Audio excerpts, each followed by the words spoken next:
أريد أسأل لويش يا عراقيين، هل نستعد أن نصير بناجي؟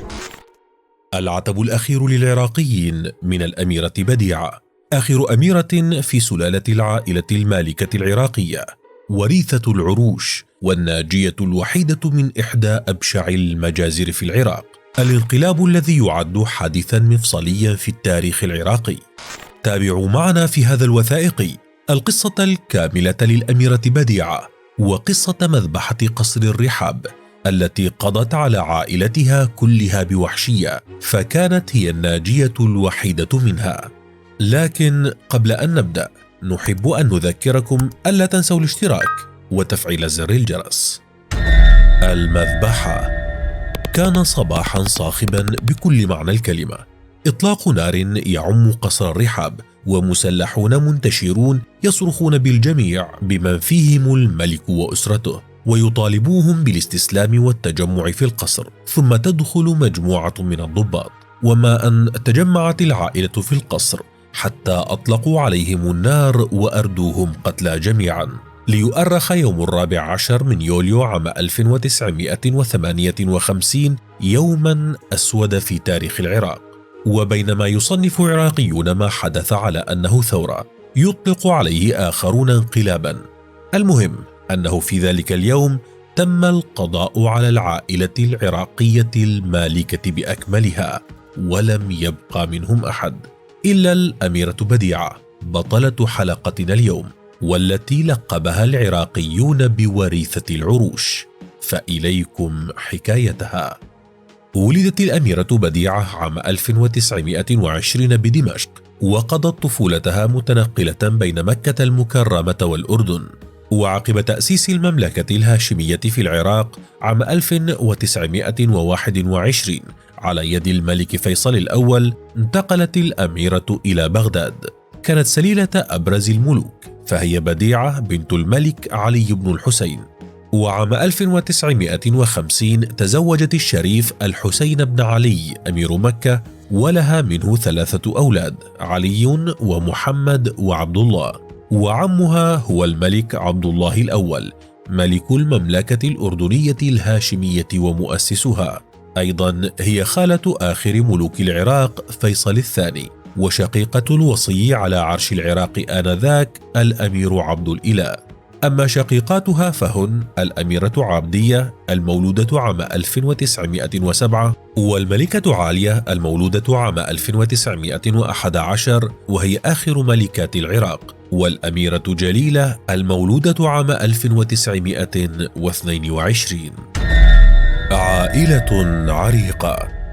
حكم الملك علي بن الحسين والد بديعة مملكة الحجاز غرب شبه الجزيرة العربية لفترة وجيزة، وحصل على لقب شريف مكة. أما جدها فهو حسين بن علي الذي قاد الثورة العربية ضد الدولة العثمانية، وأسس مملكة الحجاز عام 1916.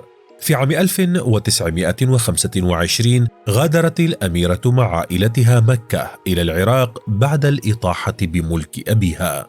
أما في الأردن فقد أسس عم الأميرة بديعة مملكته تزامنا مع انهيار الإمبراطورية العثمانية، بينما أصبح عمها الآخر فيصل الأول ملك العراق.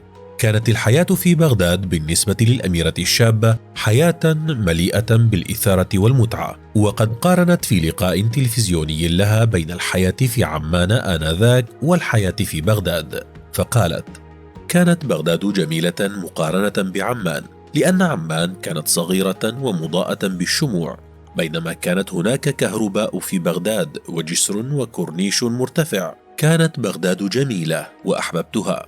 حكم الملك فيصل 12 عاما حتى وفاته بأزمة قلبية، وكان آنذاك بعمر 48 عاما، ليتولى بعده نجله غازي العرش عام 1933، وكان صهر الأميرة بديعة زوج أختها علياء.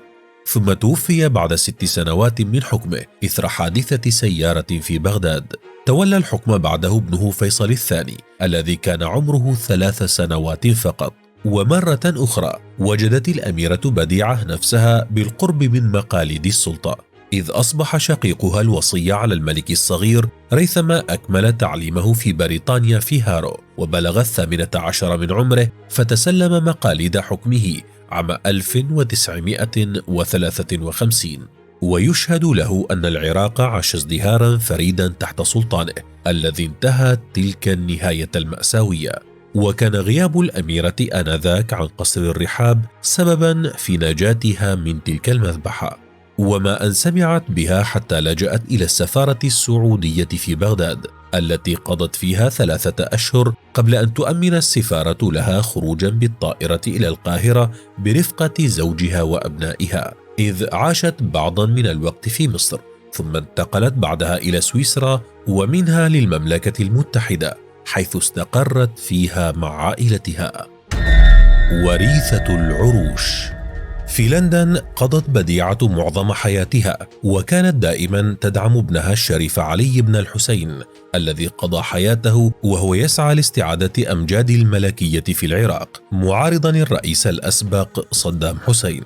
وفي منفاها قضت الأميرة 62 عاما وهي تبكي على أطلال عائلتها وأمجادها، وكتبت في ذلك الوقت إحدى أهم الوثائق التاريخية التي تشهد على تاريخ العراق، وهو كتاب مذكرات عنونته باسم مذكرات وريثة العروش، أصدرته وهي بعمر 82 عاما، ووثقت فيه سيرة أهلها من ملوك وملكات الشام والحجاز والأردن والعراق، مسترجعة أحداث مذبحة قصر الرحاب.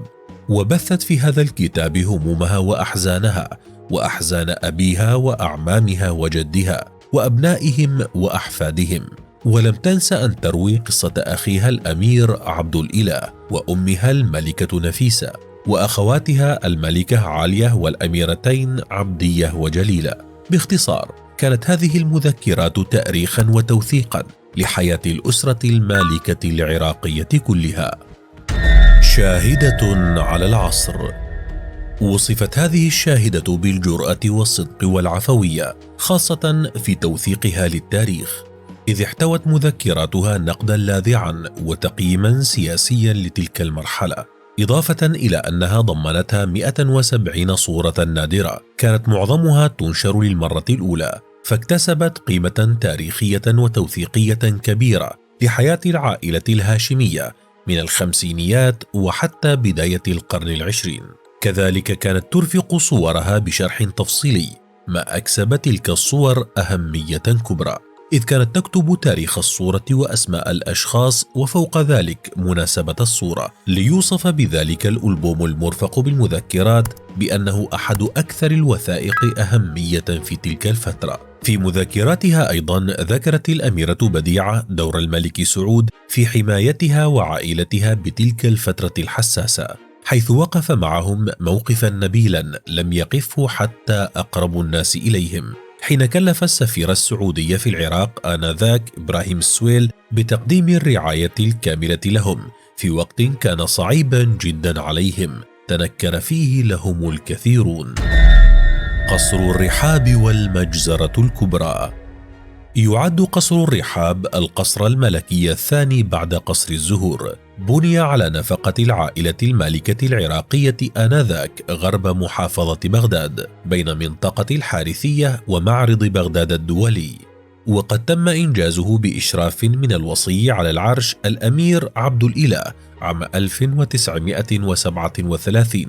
أما تسمية القصر فجاءت نسبة إلى قرية الرحاب مقر سكن العائلة الهاشمية في الحجاز، وقد صمم هذا القصر مهندس معماري مصري، وهو السر وراء الشبه بينه وبين القصور المصرية، إذ أخذ تصميما مشابها لها.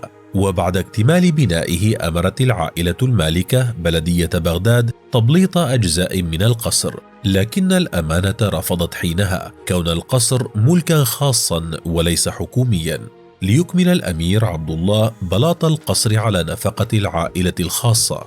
أما مكان القصر فكان في منطقة غير آهلة بالسكان، وأقرب سكن للقصر كان آنذاك قصر الزهور، وقصر آخر هو قصر الأميرات الذي كان يملكه عبد الجبار محمود زوج الأميرة راجحة بنت الملك فيصل الأول. تميز القصر ببساطة تصميمه، وكانت حياة العائلة المالكة فيه هادئة على خلاف الحياة الصاخبة في قصر الزهور، وكان مفتوحا أمام الزوار والوفود والمحتاجين، بينما اعتمد الملك في حراسة القصر على سرية مشاة، وقد استبسلت هذه السرية في الدفاع عنه أثناء مذبحة عام 1958 التي قضت على العائلة المالكة. وانتشرت أقاويل مثيرة حول تفاصيلها، لكن يبقى الحدثان الأبرزان فيها موت الملك الذي قيل إنه لم يمت على الفور بل نقل للمستشفى وهناك تم الإجهاز عليه، وقد قيل أيضا أن بعض الجنود هرعوا نحوه بعد وقوعه على الأرض، وكانت الدموع تترقرق في عينيه قبل أن يموت في اليوم نفسه الذي كان من المقرر أن يكون يوم زفافه. أما خاله عبد الله فقد تم تقييده بإحدى السيارات وسحله في شوارع العراق، بينما كان العراقيون يطاردونه ويقذفونه بالحجارة حتى عقب وفاته. وقيل إن المشهد انتهى بتقطيع أوصاله والرقص والقفز فرحا حول جثته. في 9 يونيو عام 2020 توفيت الأميرة بديعة بعد أن عاشت 100 عام، قضت أغلبها في المنفى وهي تسعى إلى استعادة أمجاد عائلتها، لكنها لم تفلح في ذلك، ولفظت أنفاسها الأخيرة في مشفى بريطاني، ولم تحقق حتى حلمها بالدفن في المقابر الهاشمية، وذلك بسبب إجراءات كورونا أثناء فترة وفاتها. وقد نعتها الأسرة الهاشمية في جميع الدول العربية والعراقيون حول العالم أيضا، ومنهم رئيس الوزراء آنذاك مصطفى الكاظمي الذي غرد عبر تويتر قائلا: بوفاة الأميرة بديعة بنت علي ينتهي فصل مشرق ومهم من تاريخ العراق الحديث، أتمنى أن ترقد بسلام، وتعازي الصادقة لأسرتها وأحبائها. ونعى العراقيون الأميرة بوصفها آخر أميرة في العائلة المالكة العراقية، والتي عاتبتهم ذات يوم والدموع تنهمر من عينيها قائلة: ويا من أحجي بعد ما ضيعت حالتي هالسنة.